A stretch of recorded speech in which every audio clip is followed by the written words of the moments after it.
Welcome to Phil Wilson Chats with Celebrities. And here's your host, Phil Wilson. New York singer-songwriter Rachael Sage unveils her heartfelt new single, Albatross, Reimagined, featuring Chris Matthews, taken from her current album, Another Side, which features several esteemed artists, including breakthrough folk artist Chris Matthews, Americana vocal duo Annalise and Ryan, and Nashville singer-songwriters Amy Speace and also Grace Pettis. And the ray of sunshine, that is Rachael Sage, joins me now. How are you doing? I sure do. Here I am. And it actually was a sunny, beautiful day here in London. So you are accurate. Yes. And you're always a ray of sunshine every time I speak to you. And actually, talking about speaking to you, I spoke to you in August 2023. So what have you been up to since we last spoke? Well, as it happens, I've been busy touring and mostly in the UK. So I have my wonderful agent and my team here to thank for keeping me busy. I've been on tours with Imelda May and, of course, Lulu. I just got off the road with, which was so exciting. And she's 75 years old and says it's her farewell tour. But I don't think I believe her because she sounds better than ever and had more energy than anyone I've ever seen. So it was fantastic. Excellent. And Lulu was on her Champagne for Lulu tour. Yes. What was life on the road like with Imelda May and then Lulu, who are from totally different ends of the musical spectrum? They sure are, yes. Well, of course, Imelda May is much more similar to me in the sense that she is a poetic singer-songwriter who writes all her own material. And she has a theatrical flair, but essentially, you know, it's very earthy and not acoustic, but organic. Yes. With a band, live band, and everything is kind of similar to how her albums sound, but with just that extra live energy. And Lulu is, you know, she's celebrating a whole diverse career, many decades of singing duets with people like Elton John and David Bowie and the Bee Gees, you know, so it was all over the map, and a review really of her whole career, which was really exciting and very inspiring. So it was a lot of fun, and she's very nice. And I believe you visited the Glass House in Gateshead. I would have come to see you had I known. Too bad. Well, you got to get on my email list. Definitely, I will have to. Now, did you do a duet with Lulu at all?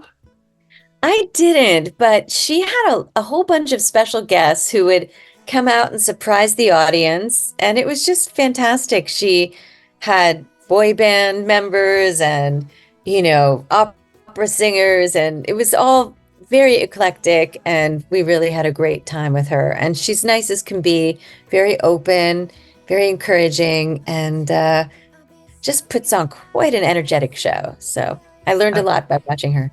I bet as well.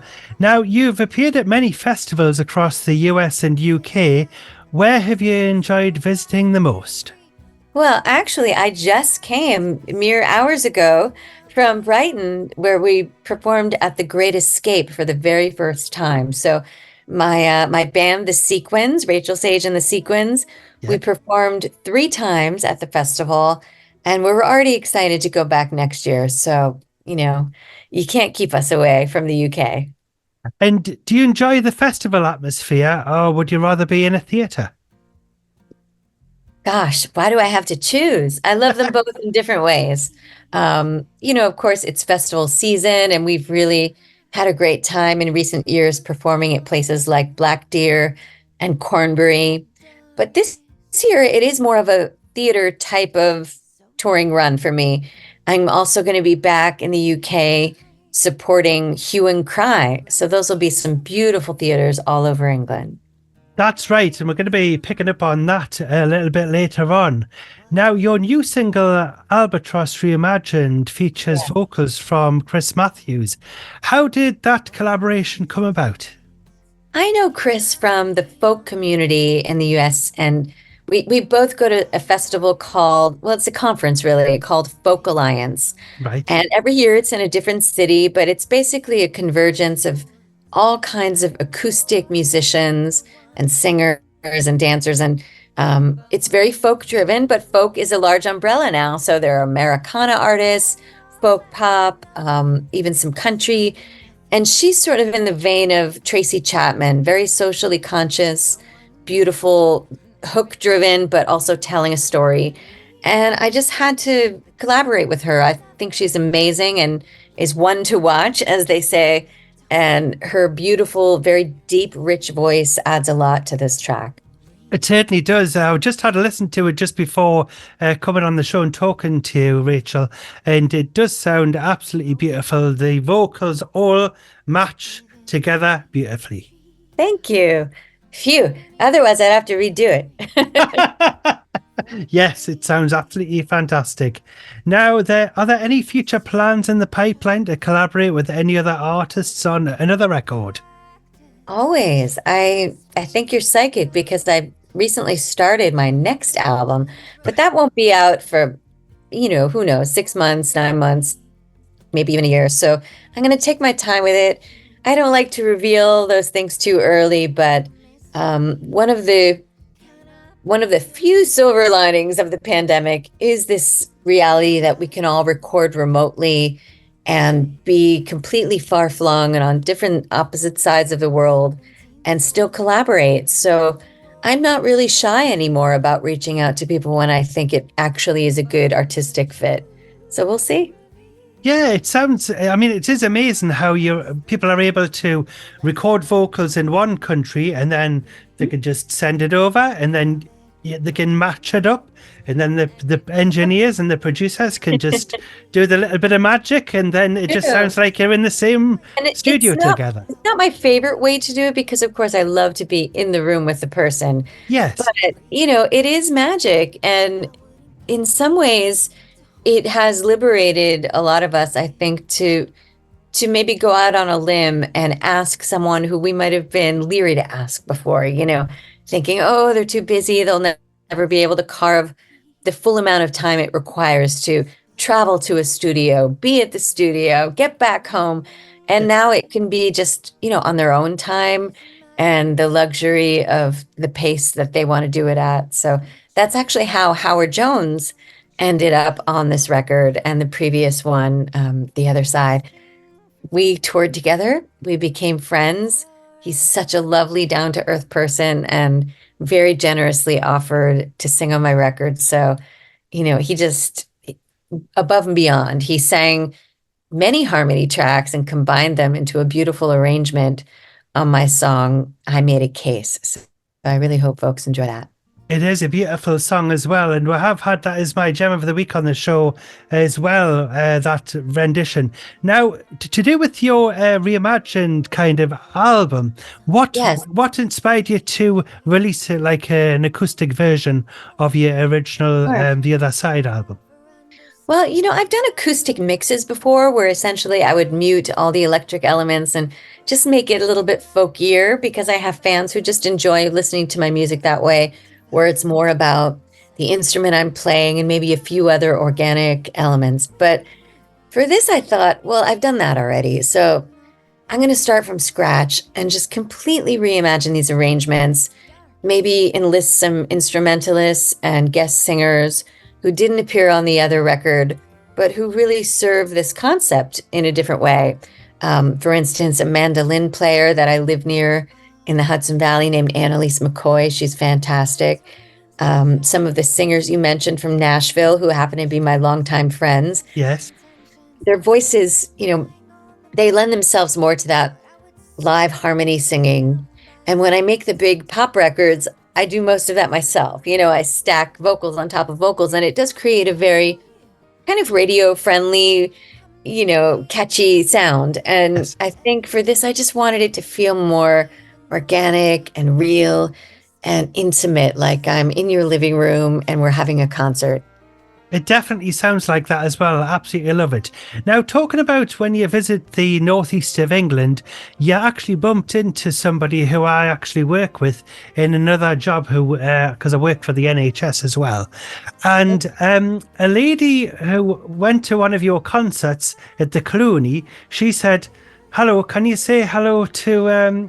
Ask if you can say hello. I don't know the lady's name, but if you can say Oh, hello to the secretary in Newcastle Hospitals, she would be very chuffed. well, sure. Hello to my friend who's a secretary at the Newcastle Hospitals. I wish that we could recall your name right now, but I'm just going to call you Fabulous. How about that? Fabulous, that's excellent. Because I was just walking through the office and then somebody said, "Oh, you're Phil Wilson." And I said, "Yes." She said, "Oh, well, I saw your interview with Rachael Sage on YouTube." I said, "Yes, that's me." I said, "I'll say hello." So there you go. Oh, We've done I that love for her that. there. Excellent. Now, as you mentioned earlier there, you'll be opening for Hue and Cry this November for their 40th anniversary full band tour, and supporting them in Gateshead, also Cardiff, Manchester, Birmingham, and London. How did that come about, and was it a great surprise to be invited on their tour? Well, sometimes it's my agent just, casting a line and putting me forward as a potential support or co-bill, depending. In this case, I think that's basically what happened. Their agent knew that I was out on the road with Lulu and that I toured with Howard Jones. And then they take a listen to the music and read a bit about the bio and so Yeah. forth. And sometimes you get a no, sometimes you get a maybe, and sometimes you get a yes. So a yes is always a good day. And any excuse to come back to the UK, meet amazing artists like Hue and Cry, and just continue to bring my own work to new audiences is something I'm really grateful for. Because that's two there that you can tick off the list. You've just done the fabulous 60 years of Lulu tour, and then you're going to be doing the 40th anniversary tour with Hue and Cry. Amazing. A great start to, well, we're just Uh, nearly in the middle of 24, and it's I know. fantastic.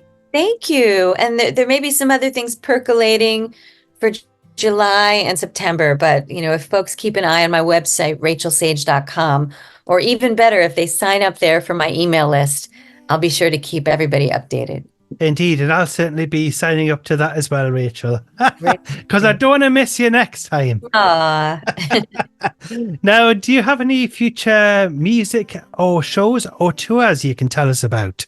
Definitely. Well, in addition to Hue and Cry, like I said, I am working on a tour in September, also opening for someone rather big, but I can't say it yet. I'm not It's a allowed to. secret at So the minute, it right? is a secret, but it will probably not be a secret as soon as next week. Ah, So we'll announce that on my social media, and that'll be most of September. And then in July, I'll be playing a handful of shows in the London area, as well as in London at the Green Note, which is one of my favorite rooms. So back and forth a bit. And then in between, I'll be chipping away at album number 17. wow. We, number 17, I'm sure it'll be lucky for you as well. We'll know that for sure. Now, where can listeners buy your music and also follow you on socials if they haven't watched the previous video? Sure.